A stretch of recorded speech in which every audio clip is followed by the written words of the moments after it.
దేవాలయాలు, విద్యాలయాలు, రిజర్వాయర్లను అభివృద్ధి చేసి సిద్దిపేటను అన్ని రంగాల్లో ముందుకు తీసుకెళ్లామని మాజీ మంత్రి BRS deputy floor leader Harish Rao తెలిపారు. రంగనాయక సాగర్, మల్లన్న సాగర్, కొండపోచమ్మ సాగర్ వంటి రిజర్వాయర్లతో సిద్దిపేటను రిజర్వాయర్ల జిల్లాగా తీర్చిదిద్దుకున్నామని పేర్కొన్నారు.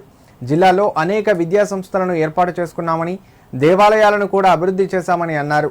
అభివృద్ధి, స్వచ్ఛత కార్యక్రమాల్లో సిద్దిపేట ప్రజల భాగస్వామ్యం ఎంతో గొప్పదని కొనియాడిన హరీష్ రావు ప్రజల సహకారంతో భవిష్యత్తులో మరిన్ని అభివృద్ధి, సంక్షేమ కార్యక్రమాలను చేపడతామన్నారు.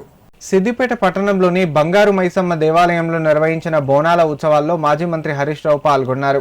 ఈ సందర్భంగా అమ్మవారికి ప్రత్యేక పూజలు నిర్వహించి భక్తులకు బోనాల పండుగ శుభాకాంక్షలు తెలిపారు.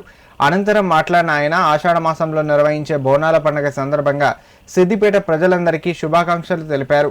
గతంలో బంగారు మైసమ్మ దేవాలయం పరిసర ప్రాంతం చెత్త కుండీలు, పందులు, కుక్కలు, చెత్తా చెదారంతో అపరిశుభ్రంగా ఉండేదని, ప్రస్తుతం ఆ ప్రాంతాన్ని పరిశుభ్రంగా తీర్చిదిద్దుకున్నామని చెప్పారు. స్థానిక నాయకులు బంగారు మైసమ్మ దేవాలయానికి షెడ్ నిర్మాణం కోసం నిధులు కావాలని తన దృష్టికి తీసుకురావడంతో 16 లక్షలతో షెడ్ నిర్మాణం పూర్తి చేశామని తెలిపారు. అదేవిధంగా ముత్యాల పోచమ్మ దేవాలయానికి 14 లక్షలతో షెడ్ నిర్మాణం చేపట్టి అభివృద్ధి చేసుకున్నామని చెప్పారు.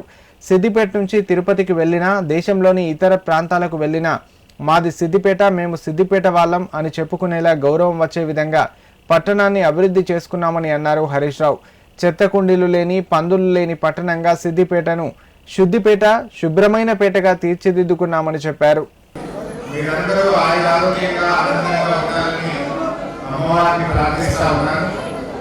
మీరందరూ కోరిన విధంగా బ్రహ్మంగా నా దృష్టికి తెచ్చినప్పుడు, మరిగా నా దృష్టికి తెచ్చినప్పుడు రాయనస్ గారు అందరం కలిసి 16 లక్షల రూపాయలతో ఈ కమ్యూనిటీ షెడ్ ఈ కోరిక మేరకు మంజూరు చేయడం జరిగింది. అదేవిధంగా ముత్యాల పోచమ్మ గుడికి కమ్యూనిటీ హాల్, డ్రైనేజ్ కోసం కూడా మన సిద్దిపేట మున్సిపల్ నుంచి 14 లక్షల రూపాయలు కూడా మంజూరు చేయడం జరిగింది.